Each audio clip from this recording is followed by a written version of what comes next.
So it's just nice to come to Arizona and reminisce about Ironman Arizona.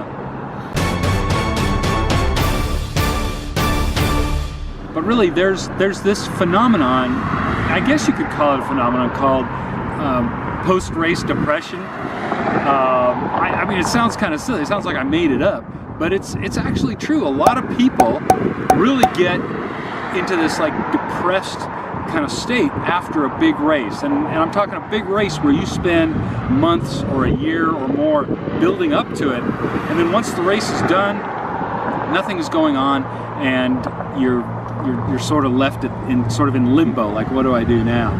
And after Ironman Arizona is the first time I experienced that post-race depression. When you come into the Ironman Village a couple days before a race, the place is just humming with activity.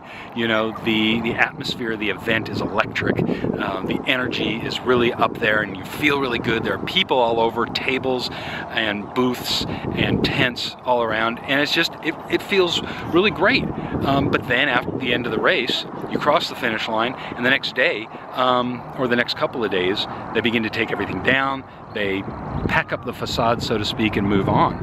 And you get what looks like what we have behind me, which is the area of the Ironman Village for Ironman Arizona. And obviously you can see there's nothing there now. So it's almost this kind of psychological thing where you're asking yourself, did it ever really happen? Did I actually cross that finish line? And of course you go back to the pictures, and yes, it did happen.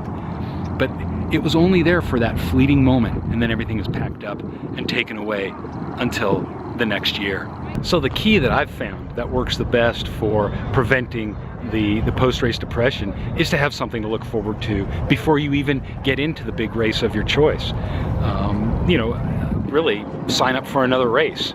One thing I did several years ago after Ironman North Carolina was I wore my athlete wristband for several months until I had something to look forward to, until I had another race signed up for, and that helped a lot, having that wristband on, because every time I'd look at it, not only would I remember Ironman North Carolina, but I'd remember my commitment to the sport, how much I enjoyed the sport, and that there would be something in the future.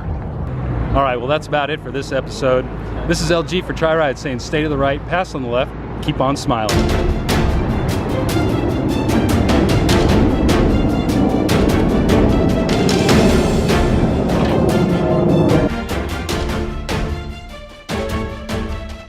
Hey, I really hope you enjoyed that video. If you want to subscribe to my channel, and I hope you do, click right here.